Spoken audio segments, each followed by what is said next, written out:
Jung defines the anima as the archetypical female figure in a man's unconscious, and the animus as the archetypical male figure in a woman's unconscious. This concept is based on Jung's belief that humans are inherently dual-gendered, with the masculine typically dominant in men and the feminine typically dominant in women. For Jung, the masculine and the feminine are different principles or psychological qualities, but are equally important to the psyche and to the world. Jung believes that the anima, the feminine part in the man, and the animus, the male part in a woman, often remain unconscious, depending on personal development, and are therefore projected outside into the world and onto another person.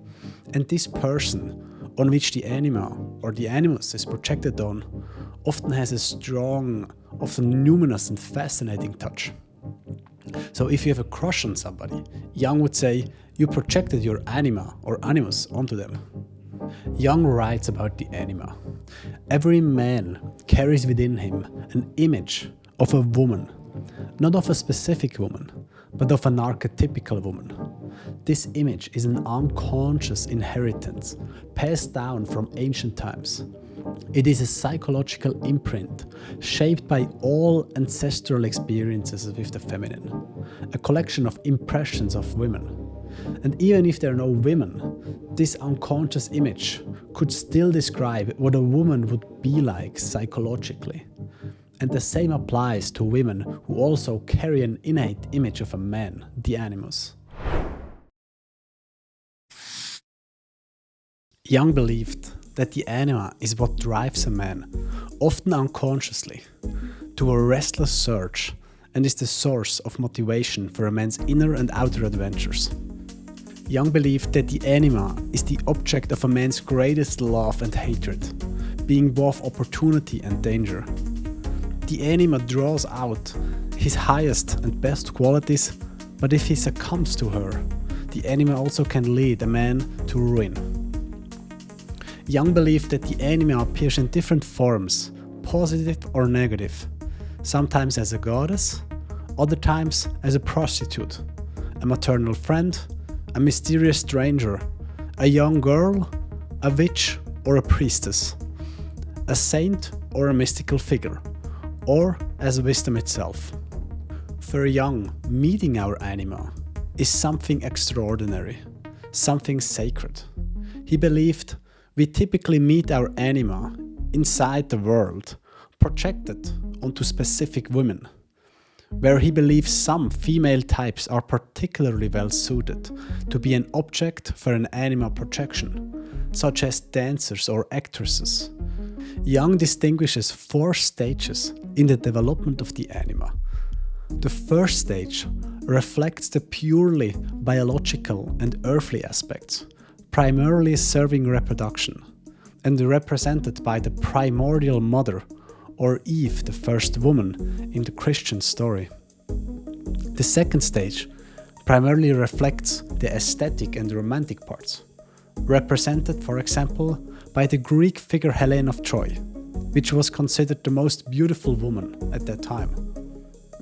In the third stage, the anima gets elevated to a more spiritualized and appreciated form, for example represented by the Christian figure Mary, a spiritual motherhood. And lastly, the fourth stage embodies wisdom, for example represented by the Greek mythological woman Sophia. Jung believed that the integration of the anima, meaning a man is able to represent these aspects by himself, grants a man eros, the ability to form relationships, connect with others, be sensual and romantic. And secondly, Jung believed that through the integration of the anima, a man can explore deeper layers of the unconscious and the self.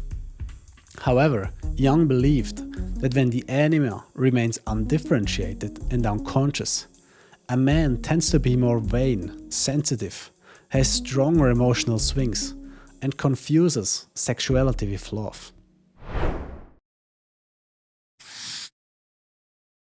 Jung believed the situation for women is somewhat different. He believed the animus, the inner masculine part in a woman, provides a woman with the courage, self-confidence, and assurance, encouraging her towards intellectual activity and initiative. Unlike the anima for a man, the animus can be a powerful source of fascination for a woman, and can manifest itself at various levels and in different forms. And as for the anima, Jung distinguishes between 4 stages of development of the animus. Stage 1 reflects strength, for example represented by an adventurer or a strong person in general. The second stage reflects an action-oriented personality, for example a brave hero or an athlete. The third stage of the animus becomes more intellectual, represented by managers, artists or politicians. And the fourth stage is more spiritual, for example represented in priests, therapists or an old wise man. While the anima and the connection to it for a man tends to give him a better access to the unconscious, the animus and the good connection for a woman to it allows her to more actively shape her unconscious.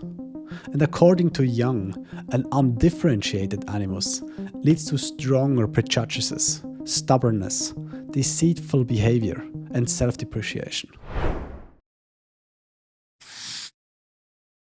While Jung referred to the integration of the shadow, another concept from Jung about our weaknesses, as the bachelor's degree in our personality, he saw the integration of the anima and animus as the master's degree in the process of individuation and interpersonal relationships.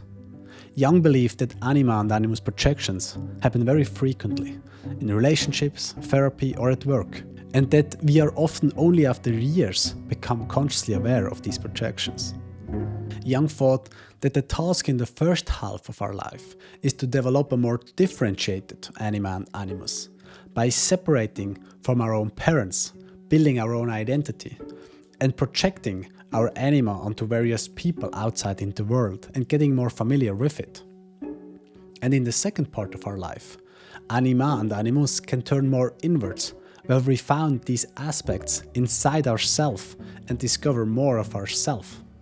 Jung saw the second part, the integration of our own anima and animus, as a particularly hard challenge, since it requires the ability to withdraw projections from the world and learn to see it as unconscious parts of ourselves.